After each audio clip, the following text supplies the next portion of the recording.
name is Mr. Southgate and I'm your brass and woodwind tutor at Penrail Comprehensive. Now we've learned how to hold the instrument and we've learnt how to put the instrument together, but how are we making this sound? Or even if you know how to make a sound, this might be helpful to help you remember in case you're starting to get into some bad habits. Now, first of all, we do want to make sure the reed has been put onto the mouthpiece correctly and that it's connected to the barrel. But what I'm going to do for this part of the activity is take the barrel off of the main bit of the clarinet, so we're just left with these parts here. If we practice making the sound with just these parts and make the sound really nice and clear, when we come to putting it all together with the fingerings and the clarinet, we're going to produce a much nicer sound, which is more fun. Okay, so I'm going to go right from the very, very beginning.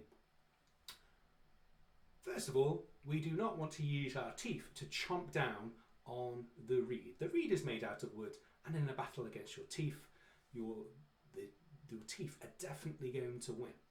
So, our bottom teeth do not want to be biting against it. So what do we do instead? Well, what we do slightly is curl the bottom lip a little bit over the bottom set of teeth. If you're not sure how to do that, think saying the, like vo, the. Any word beginning with the. How you make that sound is that you'll curl your bottom lip under slightly. Now it's not a completely massive movement, it's not a massive movement, it's just a very, very gentle, a very, very small amount of lip just above your teeth to create a cushion. Okay, and that is where your mouthpiece is going to sit when it goes inside your mouth. Gently on the cushion. Notice that I'm not biting hard or pushing anything down, it's just gently resting. If you squeeze in, you're going to stop the vibration of the reed and that will stop the sound. So it's just a very gentle the shape. Okay. So the next stage is, I was talking about teeth and saying we don't want to chomp down. But that doesn't mean our teeth aren't useful. Our top teeth are actually very useful on the clarinet or saxophone to hold the the mouthpiece in place so it doesn't move around whilst we're playing, which is better for sound.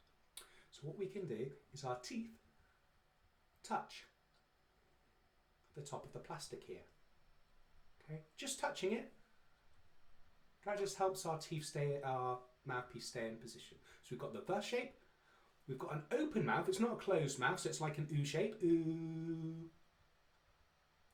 Okay, ooh. So when I say ooh, I could kind of just about fit my finger in between my teeth. That's where the mouthpiece goes. Okay. And what happens next is I need to be able to form an embouchure with my lips. And the easiest way to do that is simply to say ah ooh with your lips. Ah ooh, ah ooh. When you say ah, the lips open a little bit. Ah. And when I say ooh, ooh, they come in around and form a nice seal. Ah ooh. Do you see that movement? I'm not pushing my lips together because that will make it impossible to put the sound. I'm just going ah ooh. Okay. So once you've made that shape, the ah ooh, you've got the correct shape to make a sound. Then all you need to be able to do is to blow. And it's not blowing really hard like this. It's more like exhaling. Okay, so if I just exhale out very, very gently, again, everything should be easy. If it doesn't feel easy, you're doing it wrong. You go, ah, ooh. That's the kind of sound that we're after. And you can try and do that for as long as you can hold a breath.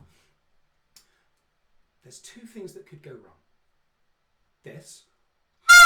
That's a horrible noise, and it's a super, super squeaky sound. All that happened there is my mouth went too far. It went too far into my mouth. Okay, so that way, if it makes a squeaky sound, you know it's in your mouth too much. If this happens, and you don't get a sound at all, it's either because you're pushing your lips too hard, but if you did ah, ooh, that shouldn't happen. It is probably because it's not in your mouth enough. And the wood here, the reed, does not have enough space to vibrate. Normally, people don't put it in their mouth enough. So what I would do is put it in your mouth slightly. If you can't make a sound, push it in a little bit more. Be careful not to break the reed. And you'll eventually find the nicest position. It's not pointing out like this, like it would on a saxophone. It's pointing down. That's really important to remember. It's pointing down slightly. So you've made a sound. If you want to know the exact place, there's actually, if you look really, really carefully, you might notice a gap between the wood and the plastic at the top. And the point where it meets is roughly where your lip needs to go. It's a little bit like a finger width, or if you're young, a thumb width, from the top of the mouthpiece to the bottom there. And that's roughly where your lip, the bottom lip, needs to go. Notice the reed is on my bottom lip, not on my top lip. When you feel really confident that you can make the sound okay, you can connect it back to your clarinet, screw it on, make sure the reed is on the bottom and this bit is on the back where your thumb is, and just blow without pressing any buttons down at all.